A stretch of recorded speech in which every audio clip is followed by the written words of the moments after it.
कैसा लग रहा होगा? सोचो कोई बाप हो जो सचमुच अपनी औलाद का भला चाहता हो, क्या गुजर रही होगी अब बाप पर। चलिए ऐसे कान पकड़िए। आंख बाद में पूछिएगा, आंसू पहले ऐसे कान पकड़िए। कि अपने साथ ये कभी दोबारा नहीं होने दूंगी। अब दोबारा नहीं होगा सर। हाँ हाँ, सारी गलतियां सारे अपराध अच्छे होते हैं, उनसे सबक ले लो बस। और यही आंसुओं का सबब होता है। बाहर अपने आप को गिराने से पहले थोड़ा मेरा ख्याल कर लिया करो। मैं तुम्हें कैसे देख रहा हूँ, मैं तुम्हारे लिए क्या सोच रहा हूँ। मेरी फैमिली के थ्रू दो लड़कों से शादी के पर्पज से मेरी मुलाकात कराई गई। मैं थोड़ी सी कम अट्रैक्टेड हूँ बिना किसी सॉलिड रीजन के, या फिर वो रिजेक्शन हो गया। क्या बोल रही थी आप अट्रैक्टिव नहीं हैं और ये सारी बातें, इसलिए मुझे रिजेक्ट कर गए। देख रहे हो आप ही क्या कर रहे हो, ये आप अपने आप को मानसिक रोग की तरफ ढकेल रहे हो। मैं शिक्षक हूँ आपका। ये बात बड़ी विचित्र है कि आप अपने शिक्षक के सामने बैठ करके अपने शरीर का वर्णन कर रही हैं। आप अपने ही विरुद्ध दोषी हो गई हैं। आपको ये जो भी आंसू आ रहे हैं ना, ये बहुत पहले बह जाने चाहिए थे। अपने आप को ऊंचाइयों पर ले जाने की जगह 16, 18, 20, 22 के होते नहीं हो ना। तुमने जिंदगी देखी ना, अपने आप को ढाला ना, संवारा न, गढ़ा न, सौंदर्य दिया, और बस लग जाते हो कि किसी कदर से जोड़ा बन जाए। मैं साथी बनाने का विरोध नहीं कर रहा हूँ। मैं किसी व्यक्ति को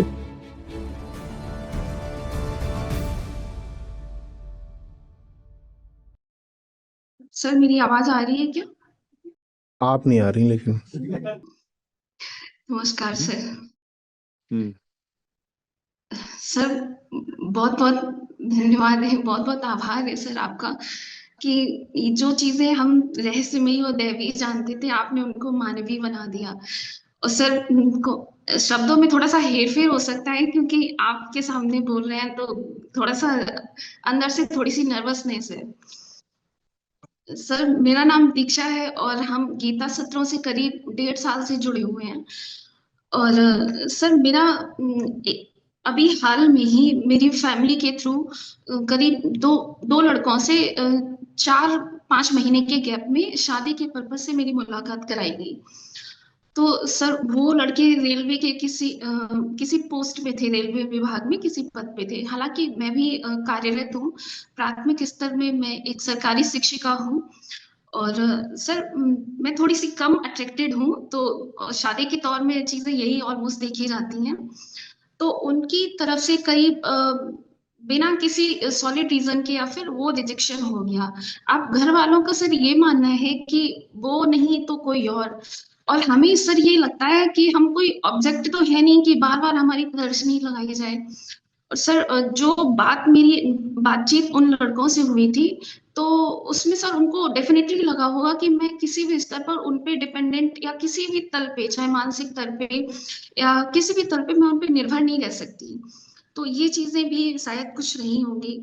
तो ये चीजें हम घर में बताते हैं, लेकिन वो नहीं, वो कहते हैं हमारे ऊपर सामाजिक दबाव है। जैसे कि समाज में चलता है सर कि लड़कियों की कमाई नहीं खाते हैं, या फिर राजा भी अपनी बिटिया नहीं रख पाए हैं तो हम कैसे रख लें। तो वो सर कुछ नया वो कह रहे, ये नहीं तो कुछ और। तो हम उनको सर कैसे ये चीज बता पाए। और दूसरा सर ये भी हमें जानना है कि ये जो मेरे विचार आ रहे हैं, कहीं ये अहंकार के केंद्र से तो नहीं, कि हम जो अपना खुद का आकलन कर रहे हैं, हो सकता है ये हम खुद को एग्जगरेट कर रही हूँ। तो सर इसमें हमें थोड़ी क्लियरिटी चाहिए, जो हम सोच रहे हैं वो कहीं ईगो का सेंटर तो नहीं आ रहा है।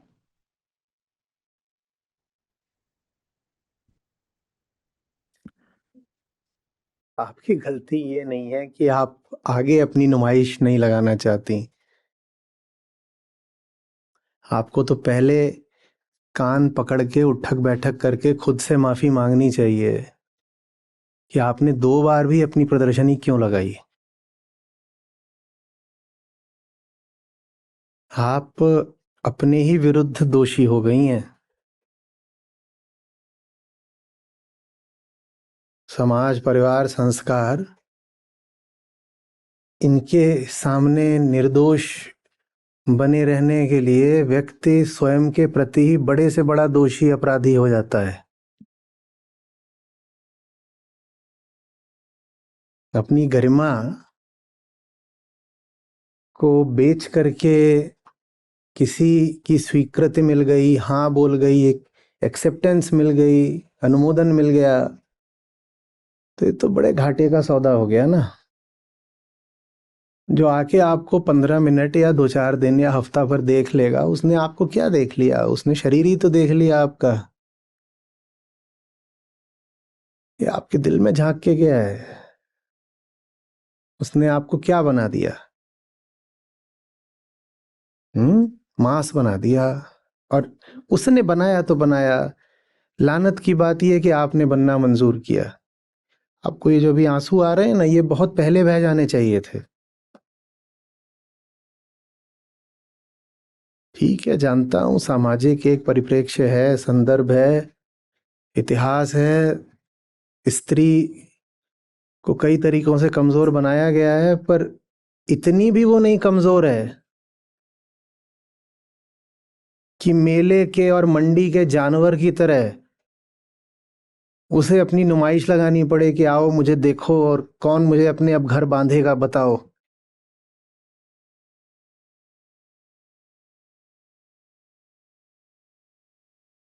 चलिए ऐसे कान पकड़िए। आंख बाद में पूछिएगा, आंसू पहले ऐसे कान पकड़िए कि अपने साथ ये कभी दोबारा नहीं होने दूंगी। अब दोबारा नहीं होगा सर। हाँ हाँ, सारी गलतियां, सारे अपराध अच्छे होते हैं, उनसे सबक ले लो बस। और यही आंसुओं का सबब होता है कि बड़ी ग्लानि अनुभव हो रही है, और ग्लानि की सार्थकता इसी में है कि जो एक बार हो गया वो दोबारा नहीं होगा। भीतर जो बैठा हुआ था जिसने ये गलती करी, मैं उसको ही बदल डालूंगी। वो गलती करने के लिए बचेगा ही नहीं, तो दोबारा गलती करेगा कैसे? यही सबक होता है और यही प्रायश्चित होता है।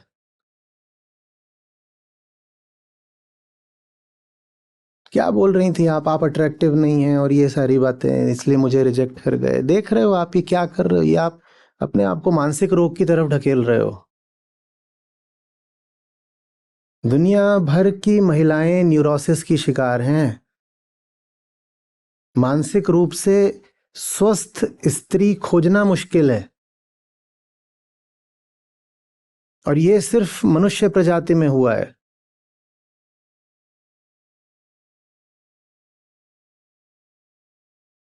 उसको ऐसे देखते हो कि वो खुद को भी वैसे ही देखने लगती है।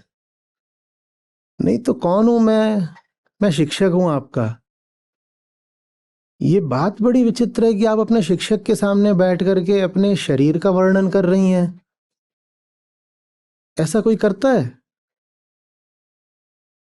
आप सर मेरे हम सामने बैठ के बोल रहे हो कि आप अट्रैक्टिव नहीं हो कि नहीं हो। आप कम्युनिटी में आए थे तो फॉर्म में पूछा गया था कि कितने सुंदर हो,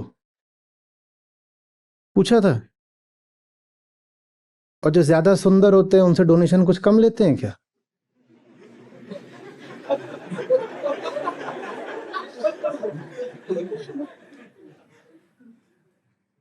ये आकर्षण, ये सब, ये वो, शरीर को लेके मैं कुछ बोलता भी हूं तो यही आग्रह कि भाई मजबूत रखो, दौड़ो भागो। क्योंकि शरीर कमजोर कर लो तो और कई तरह की बाहर की कमजोरियां स्वीकारनी पड़ती हैं। पर देखो आप क्या कर रहे हो, आप उस व्यवस्था में फंस करके वही करने लग गए जो व्यवस्था आपसे कराना चाहती है। वो चाहते हैं कि आप अपने आप को शरीर की तरह देखो, आपने वो शुरू कर दिया।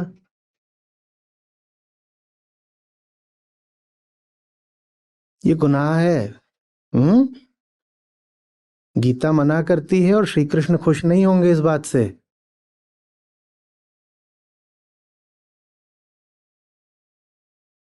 हिंदू कहती हैं ना अपने आप को आप। हाँ, तो सनातन की धारा को शब्द जिन ऋषियों ने दिए थे, वेद जिन्होंने देखे थे, जहां से मुखरित हुए थे, उन्हें बड़ा बुरा लग रहा होगा।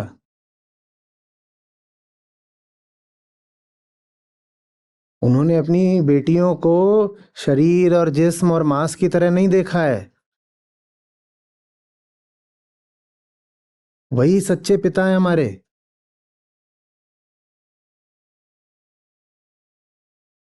हम्म? कैसा लग रहा होगा, सोचो कोई बाप हो जो सचमुच अपनी औलाद का भला चाहता हो। संयोग की बात कि वो औलाद एक लड़की है और उसने जान लगा दी अपनी औलाद की परवरिश करने में कि वो अपने आप को चेतना की तरह देखे। ये वेदांत दर्शन पूरा और क्या है, सांख्य और क्या है, योग क्या है, न्याय क्या है, वैशेषिक क्या है।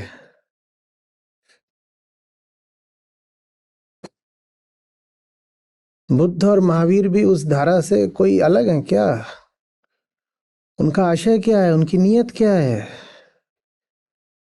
और उन्होंने अच्छी से अच्छी नीयत रखते हुए अपनी औलाद की परवरिश करी।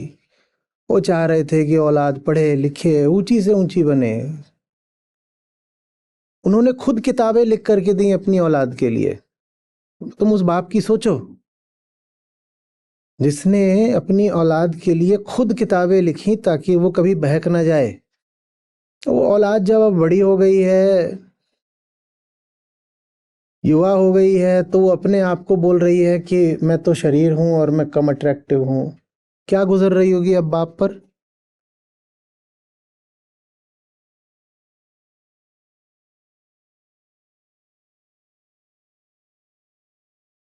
सत्य सनातन होता है ना, शरीर तो नहीं। अपने आप को सनातनी बोलते हो और सत्य की जगह संस्कारों का पालन कर रहे हो। और वो भी कौन से संस्कार जो हर 2 पीढ़ियों में बदल जाते हैं, जो हर 200 किलोमीटर पर बदल जाते हैं। संस्कार थोड़ी सनातन हो गए। ये प्रथाएं, ये रीति रिवाज, किस घर में क्या चलता है, किस मोहल्ले में क्या चलता है, किस कुल में क्या चलता है, किस गांव में क्या चलता है, ये थोड़ी सनातन हो गया। क्यों डरते हो, क्यों दबते हो? मनुष्य की पहचान देह नहीं चेतना होती है और हमारे ऋषि हैं हमारी चेतना के बाप। हाँ सुनेंगे बाप की, पर असली बाप की सुनेंगे ना।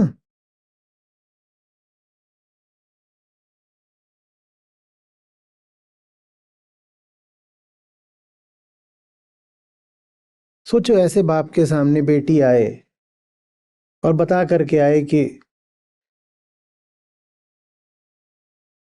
शरीर रह गई हूं, चेतना का सम्मान तो किया ही नहीं।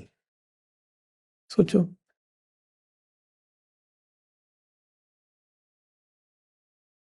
न जाने कौन सा आपने आंकड़ा बोला था कि इतने महीनों से, इतने सालों से आप गीता प्रतिभागी हो।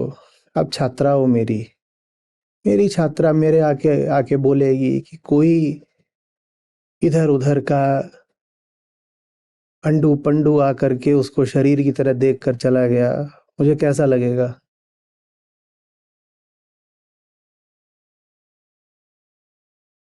क्या उसकी पात्रता कुल की उसके पास रेलवे की नौकरी है?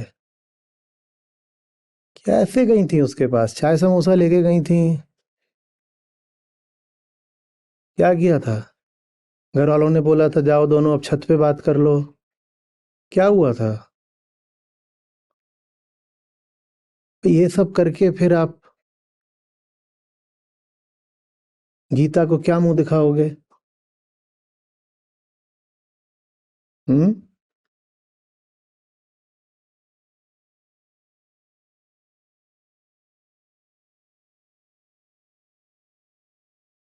पहले परंपरा ने उसको शरीर बनाया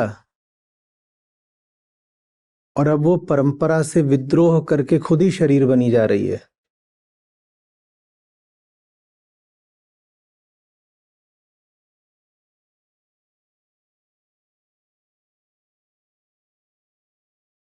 ये है बड़ी से बड़ी हार बाप की।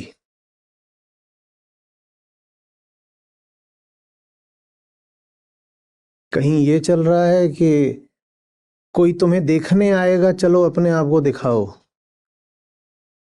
और कहीं ये चल रहा है कि वो खुद ही अपने आप को दिखाते घूम रही है। पर ले दे करके ये तो उसके भीतर घुस ही गया है कि वो शरीर है।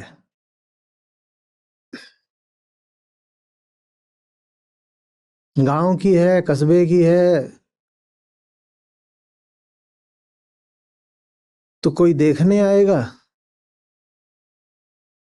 और पढ़ी लिखी है, मेट्रो की है, तो फिर वो खुद ही अपने आप को दिखाएगी।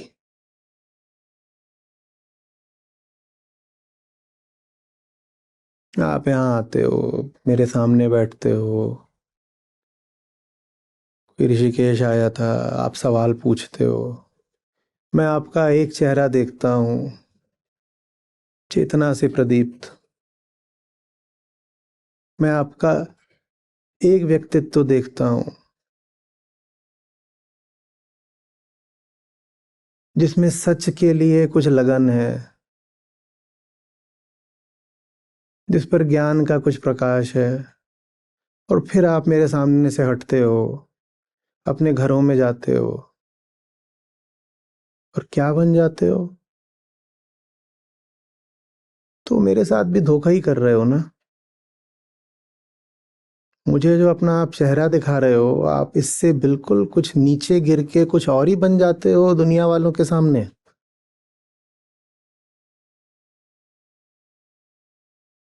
क्या ऐसी मजबूरी, क्या स्वार्थ है? कितनी आपको सुविधाएं मिल रही हैं?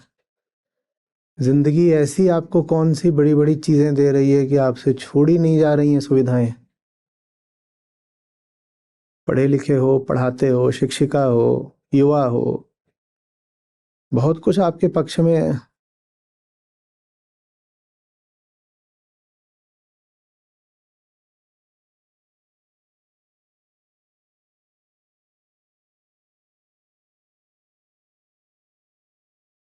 जो यहाँ अभी छात्र छात्रा बनकर बैठे हुए हैं, अभी सत्र समाप्त हो और कोई बाहर जाके कसाई बन जाए, और कोई कसाई के मांस का खरीदार बन जाए।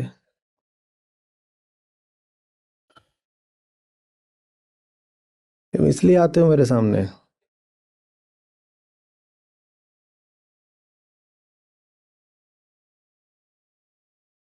तो मालूम है ये हुआ है, अभी ऋषिकेश में ही हुआ था। मैं चल रहा होता था, इस बार खूब चला, उधर दूर लक्ष्मण झूला के भी पीछे से, वहां से शुरू करता था, जहां जिसको बोलते हैं ना गोवा बीच, वहां से शुरू करता था, और इधर जानकी सेतु से आगे आके फिर पार करके और आस्था पथ पे पूरा दूर तक। और बीच बीच में लोग मिले, और वो अनाप शनाप अनर्गल हरकतें कर रहे हैं, और मुझे देखते ही मुंह फेर लें या इधर उधर कर लें, और मुझे लगे ये देखा देखा चेहरा है, पर मैं भी अपने चलने में मगन, तो मैं कुछ बोलूं नहीं। मुझे लगता है उनमें से बहुत सारे ऐसे थे जो हमारे गीता प्रतिभागी ही थे।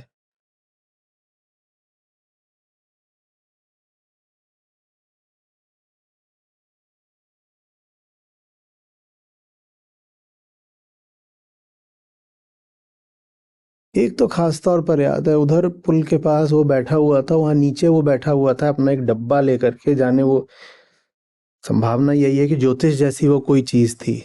तो वहां दो तीन बैठ गए थे, एक पुरुष था, दो स्त्रियां थी, वो बैठ गए थे।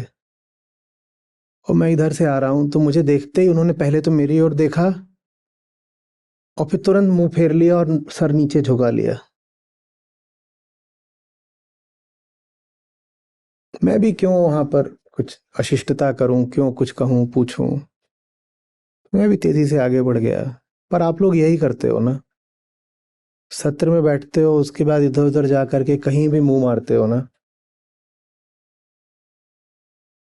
अच्छा है कि मैं आपकी निजी जिंदगी में झांक के नहीं देख पाता, बहुत घाव लगेगा मुझको।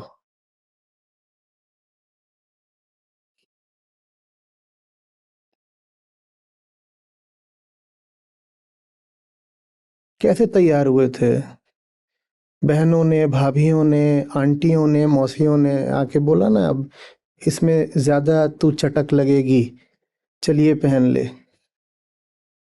किसी दीदी ने आकर बोला होगा, थोड़ा ज्यादा गहरे गले का पहन ले, लड़का पट जाएगा। हुआ होगा ना ये सब, किया है ना ये।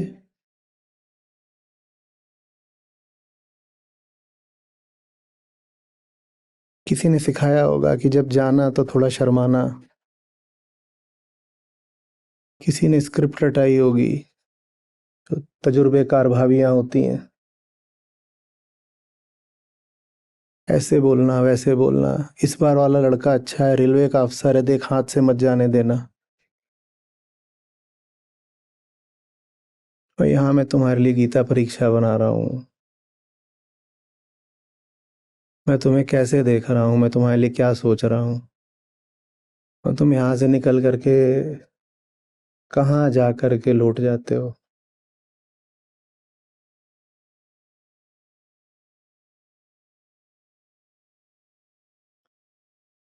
और किसी का नहीं तो एक पल के लिए मेरा ही ध्यान कर लिया करो। एक बार को यही विचार कर लिया करो कि मैं होता तो क्या सोचता, क्या बोलता, कैसा लगता मुझे।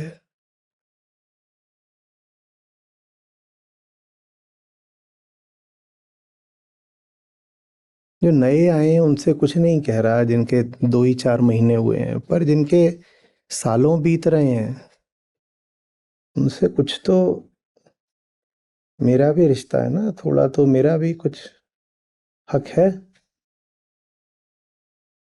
तो उसी हक के नाते कह रहा हूँ, बाहर अपने आप को गिराने से पहले थोड़ा मेरा ख्याल कर लिया करो।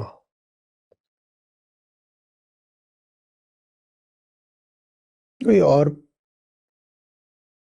नया नवेला होता तो मैं उसको समझाता कि देखो, बेसिक्स से शुरू करते हैं, मनुष्य क्या होता है, जीव क्या होता है, लिंग क्या होता है, जेंडर क्या होता है, ये सब पहचाने कहाँ से आती हैं, अहंकार क्या है, चेतना क्या है, कॉन्शियसनेस क्या बात है, ये सब बताता। पर आपको क्या बताऊं मैं, ये सब आपको तो ये सब बता चुका हूं, आप ये सब जानते हो, और जानते बूझते फिर आप जाकर के अपनी नुमाइश लगाते हो।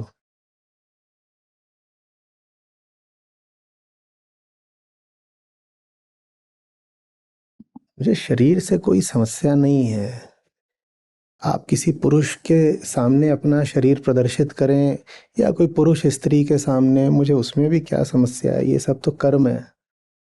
मुझे मनुष्य को मनुष्य की गरिमा से गिराने में समस्या है। तुम प्रेम के नाते जाकर किसी से गले मिल जाओ, वो भी बाहरी तौर पर शरीरों का ही आलिंगन है, ठीक है, वो नुमाइश नहीं कहलाएगी।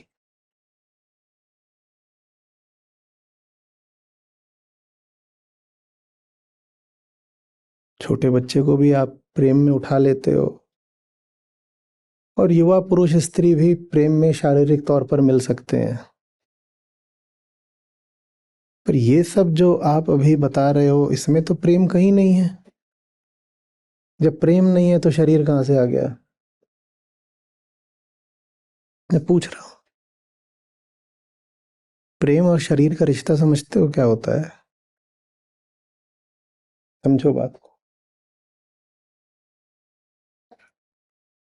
अहंकार बहुत सारी चीजें अपने पास रखता है ना, रखता है ना। उन्हें हम क्या बोलते हैं, वो अहंकार के क्या हैं, विषय, ऑब्जेक्ट्स। और अहंकार के पास पहला ऑब्जेक्ट क्या होता है, शरीर, शरीर। तो प्रेम और शरीर का रिश्ता ये होता है कि जैसे प्रेम में अहंकार अपने आप को ही छोड़ देता है, यही परिभाषा है ना। मुझे मेरी हस्ती प्यारी नहीं है, अहंकार कह रहा है मुझे मेरी हस्ती प्यारी नहीं है, मैं खुद को ही छोड़ने को तैयार हूं। तो वैसे ही वो अपने सब ऑब्जेक्ट्स को जाकर सही जगह पर समर्पित करने लगता है।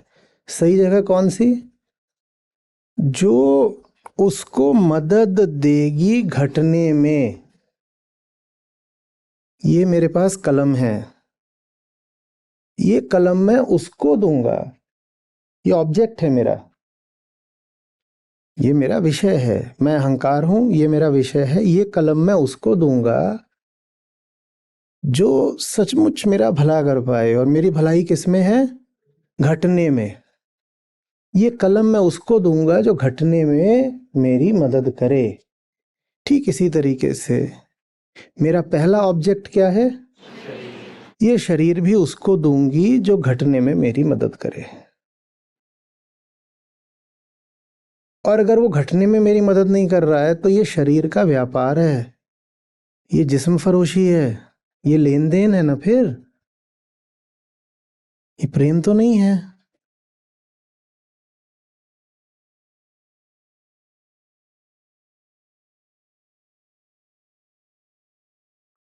सारी बात अध्यात्म में किसकी होती है? नीयत की। आप जाकर के अपना शरीर किसी को दे रहे हो, चाहे दे रहे हो चाहे दिखा रहे हो, कुछ भी, उसके पीछे नीयत यही होनी चाहिए,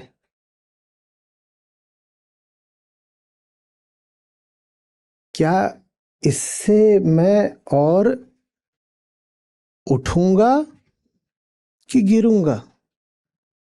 बस यही सवाल है। बात आ रही है समझ में?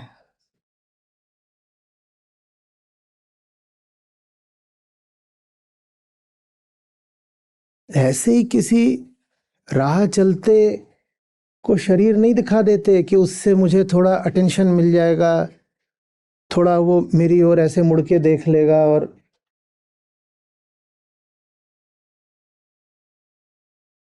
भाव मिल जाएगा मुझको। किसी राह चलते को ऐसे ही 100 रुपए भी दे देते हो क्या? उस 100 रुपए तो हाथ का ऑब्जेक्ट है, और शरीर क्या है? पहला ऑब्जेक्ट है। वो तो अहंकार का घर ही है, वो अहंकार का पहला ऑब्जेक्ट है। जब किसी राह चलते को 100 रुपए भी नहीं दे देते तो उसको शरीर क्यों दिए दे रहे हो? ऐसे ही कोई आएगा तुम उसको शरीर दे दोगे? बात ये नहीं है कि शरीर कीमती है, बात ये है कि उसको शरीर देने से तुम्हें क्या मिला? इतना ही मिला कि उसने तुम्हें अपनी हवस का ईंधन बना लिया। इतना ही तो हुआ। उसको शरीर देने से तुम में सरलता आ गई, तुम में गहराई आ गई, तुम में ऊंचाई आ गई, तुम में बोध आ गया, तुम्हारे भ्रम कटे, तुम्हारा मोह मिटा, तुम्हारी बेड़ियां टूटी, कुछ भी हुआ। तुमने शरीर भी दे दिया, और शरीर तुम्हारा पहला ऑब्जेक्ट था। तुमने अपना पहला ऑब्जेक्ट दे दिया, और बदले में क्या मिला? इनडिग्निटी। ज्यादातर लोग और क्या करते हैं, जैसे कोई तुम्हारे शरीर पे आके थूक गया हो,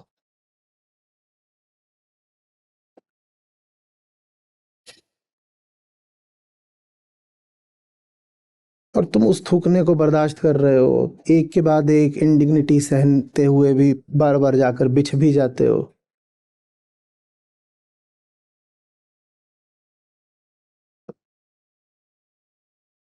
एक जानवर है, बिल्कुल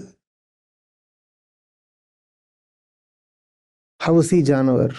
वो तुम्हारे शरीर का उपयोग कूड़ेदान की तरह कर रहा है। वो अपने शरीर का मल आकर तुम्हारे शरीर के ऊपर डाल जाता है। वो वैसे ही अपने सामान्य क्षणों में भले ही थोड़ा कम जानवर हो, पर हवस के क्षण में तो पूरा ही जानवर बन जाता है ना। और हवस के क्षणों में वो जो पूरा जानवर बना हुआ है वो तुम्हारे शरीर पे आकर के और कचड़ा डाल जाता है। चलो डलवा लिया कचड़ा, शरीर को राख ही हो जाना एक दिन। डलवा भी लिया कचड़ा, तुम्हें क्या मिला? तुम्हें क्या मिला? तुम्हारे भ्रम नहीं खोए, तुम्हारे बंधन भी नहीं खोए, तुम्हारी गरिमा खो गई।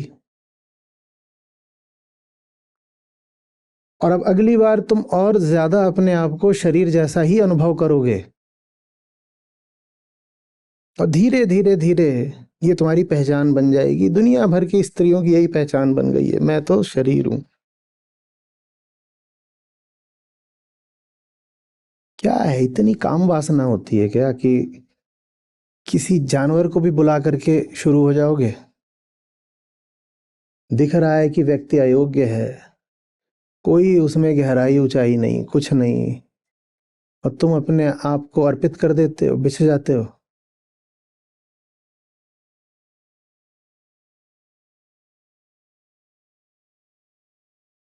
मीरा को नहीं मिला होगा कोई तो बोलेंगी कि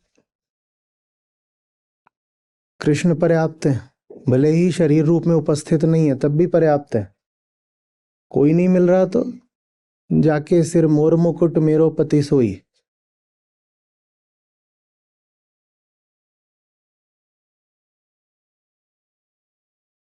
समाज का दबाव और अपने ही शरीर का प्रभाव, हार्मोनल वासना, इन दोनों में आ करके अपनी गरिमा का सौदा करना बंद करो। ऐसे ही नहीं किसी को हक दे देते कि अंजू पंजू आके तुम्हारे शरीर पे हाथ लगा जाएगा।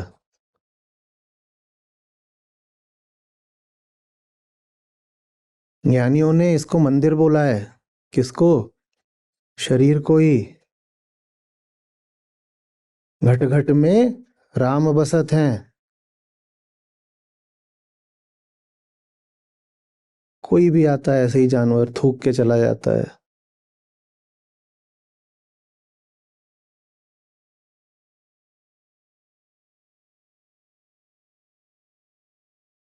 और ये बात दोनों लिंगों से कह रहा हूं, क्योंकि सेक्सुअली एग्रेसिव तो महिलाएं भी हो सकती हैं।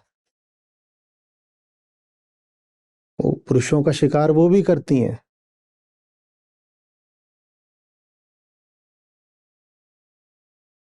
क्यों घुसना है तुम्हें इस खेल में? अरे सब कुछ तो करा प्रकृति नहीं है ना, उसी ने करा है ना, पैदा भी उसी ने कर दिया। ये बाल तुम्हारे लंबे तुमने खुद करे खींच खींच के? तुम्हारा जो भी कद है तुमने खुद अपने आप को ऐसे खींचा कि इतनी लंबी हो जाऊं?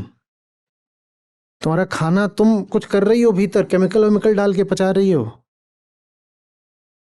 सब कुछ जब माँ कर ही रही है तो जीवन में अगर विपरीत लिंग का कोई आना होगा तो वो भी आ ही जाएगा।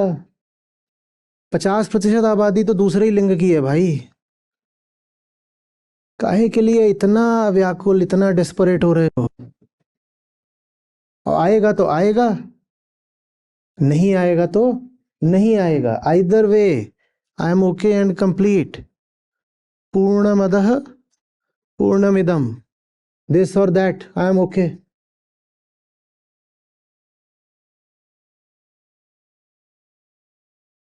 हम डेस्परेट नहीं है कि किसी राह चलते को पकड़ के अपने घर में घुसेड़ लाएं, और हमने दरवाजा बंद भी नहीं कर रखा है।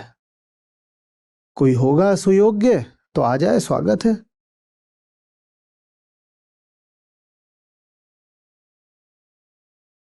जीवन जोड़ी बनाने के लिए नहीं मिला है भाई।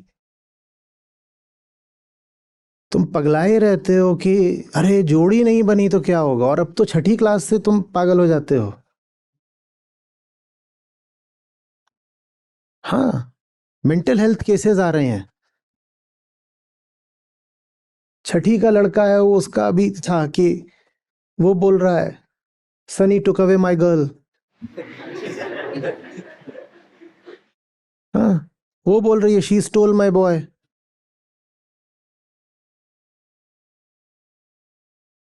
तुम्हें ये सब किसने सिखा दिया कि तुम्हारी जोड़ी नहीं बनेगी तो तुम अधूरे रह जाओगे? एकदम ही पगला जाते हो, और 25-30 पार करने लगे और जोड़ा नहीं बना है तो बिल्कुल घोड़ा हो जाते हो। तुम्हारे साथ मरेगा, साथ पैदा हुआ था। मैं साथी बनाने का विरोध नहीं कर रहा हूं, मैं किसी व्यक्ति को जीवन के केंद्र पर रखने पर पुनर्विचार करने को कह रहा हूं कि मेरा एक जोड़ीदार होना चाहिए दूसरे सेक्स का, और वो तू मेरी जिंदगी है।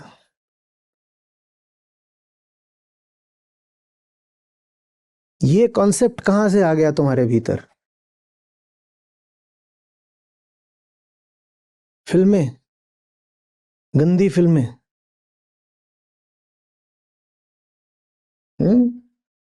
खूब देखा ना, राजश्री, YRF, मीठे मीठे गाने। हम एक बार पैदा होते हैं और एक बार मरते हैं और एक बार प्यार करते हैं, और ऊपर वाला हमें जोड़ों में भेजता है। एकदम थू फिलॉसफी।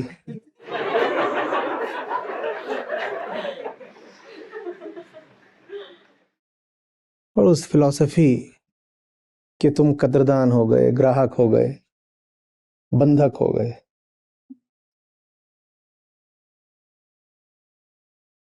लगे हुए हैं कि लड़की मिल जाए, लड़का मिल जाए।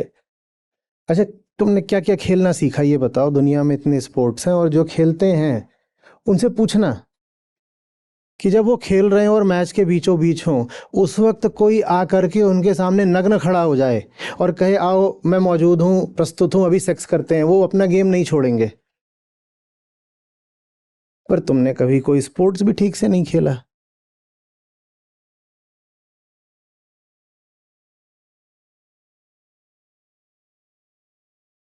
क्रिकेट के मैदान, क्रिकेट तो देखते हो ना, वहाँ घुस आती हैं कई बार, इंग्लैंड या ऑस्ट्रेलिया वगैरह में, साउथ अफ्रीका में, वो स्ट्रीकर्स बोलते हैं उनको, नंगी लड़कियां भी आ जाती हैं। बैट्समैन उसको ऐसे बल्ला दिखा दिखा के भगाता है, भागे यहाँ से, भागे यहाँ से, डिस्टर्ब मत कर। क्योंकि अभी तुमने कुछ खेलना भी नहीं सीखा।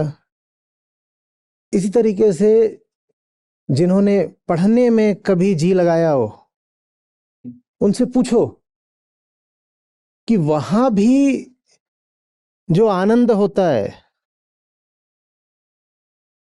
वो कुछ कम होता है क्या? पर जिंदगी में आनंद तो छोड़ दो, किसी तरह का तुम्हें प्लेजर ही नहीं पता।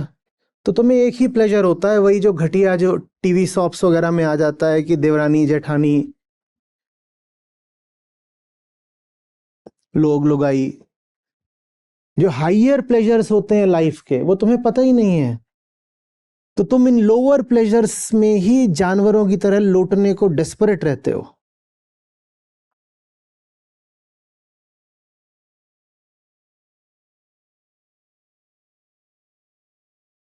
सीखो स्विमिंग, खेलो वॉलीबॉल, और बुला रहा होगा उस वक्त कि आजा, मना कर दोगे?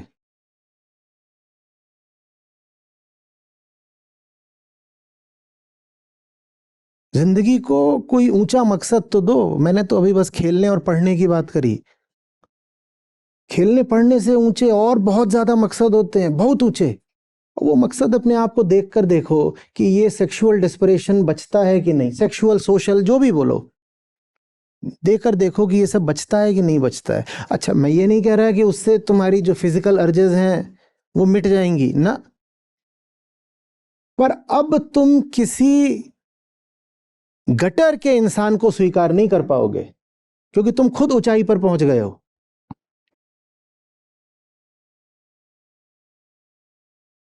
अपने आप को ऊंचा बनाओ, तो फिर जिंदगी में कोई आएगा भी तो उसकी एक ऊंचाई होगी। ऊंचाइयों पर ऊंचे ही लोग मिलेंगे। अपने आप को ऊंचाइयों पर ले जाने की जगह 16, 18, 20, 22 के होते नहीं हो ना। तुमने जिंदगी देखी ना, अपने आप को ढाला ना, संवारा ना, अपने आप को कुछ शिल्प दिया ना, आकार दिया न, गढ़ा ना, सौंदर्य दिया, और बस लग जाते हो कि किसी कदर से जोड़ा बन जाए।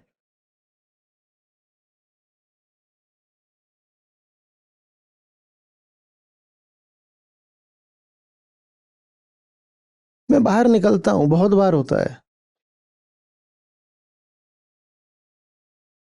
जोड़े आ रहे होते मुझे देख के घबरा सा जाते हैं। उस मजाक की तरह नहीं बोल रहा हूं, मैं खुद बचना चाहता हूं कि बेचारों को असुविधा ना हो। कहीं कैफे में जाऊंगा तो सबसे कोने वाली हमेशा टेबल लेके बैठूंगा मुंह छुपा के। मैं किसी कैफे में या रेस्टोरेंट में अगर बीच में बैठ जाऊं तो उसका धंधा बंद हो जाएगा। ये मैंने देखा है, लोग दरवाजे से घुसते हैं, मुझे देख के बहुत जोर से भगते हैं। मजाक से आगे की बात है। उनको पता है कि अब ना मैं कुछ कर सकता ना वो कुछ कर सकते।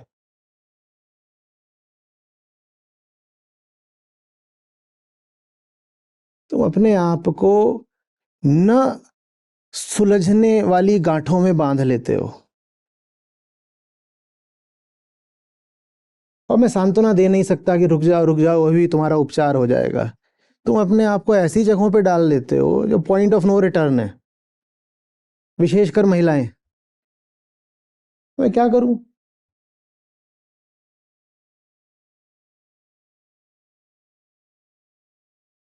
अभी किसी महिला की मेल आई जो हमारी प्राइमरी आईडी है, जो हमने वेबसाइट पर भी डिस्प्ले कर रखी है।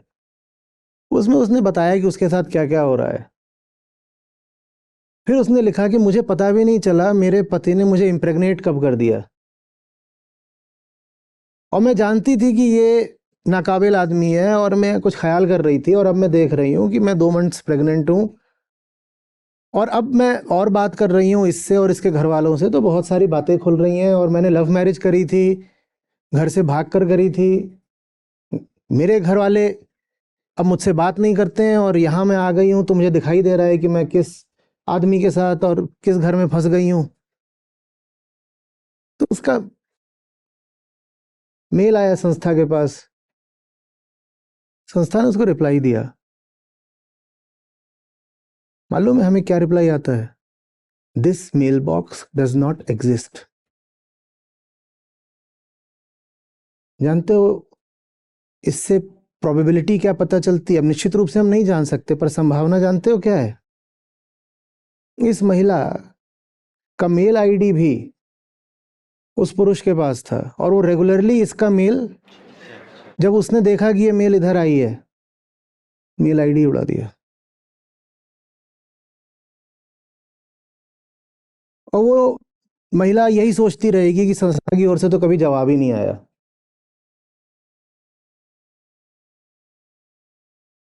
आप उसका फोटो एल्बम देखना, उसका लंबा, उसने लिखा था लंबा प्रेम प्रसंग चला 5 साल में। उसने क्या क्या फोटो खिंचाई होंगी, क्या क्या वीडियो बनाए होंगे, क्या क्या उसकी खुशी, क्या जज्बात छलके होंगे। और फिर ब्याह किया होगा, उसका भी एल्बम होगा।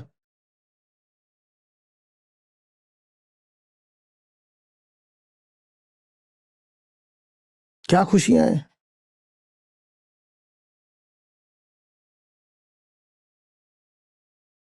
अच्छे बनो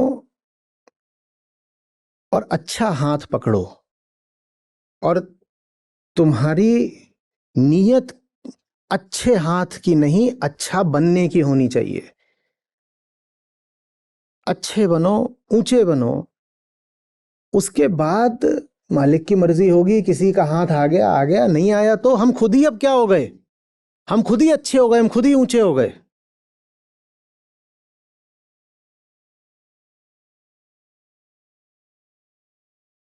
खुश हैं, अपने में खुश हैं भाई, तड़प नहीं रहे।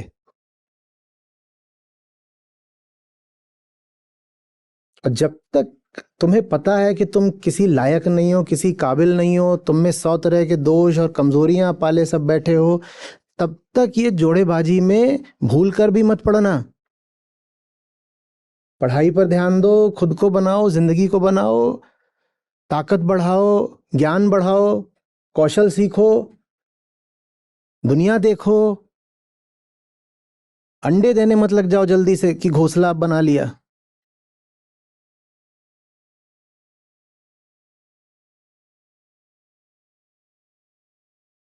आपको खुशी होगी इस नाते, जो हमारी अपनी ऐप है जिसमें हमारे गीता और बाकी सब कार्यक्रम चलते हैं, यहाँ पर बुद्ध हैं, गीता है, उपनिषद हैं, अष्टावक्र हैं। ये मुझे मिले, मेरी ज़िंदगी बदली, ये तुम्हें मिलेंगे, तुम्हारी ज़िंदगी भी बदलेगी। सच पूछिए तो मतलब लाखों नहीं तो कम से कम हज़ारों ज़िंदगियाँ तो हैं जो बिल्कुल बदली हैं।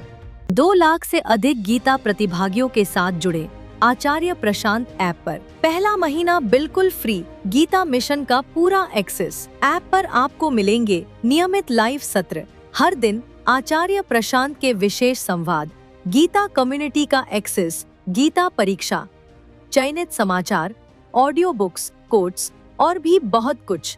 गूगल प्ले स्टोर या एप्पल ऐप स्टोर पर आचार्य प्रशांत सर्च करें और अभी डाउनलोड करें।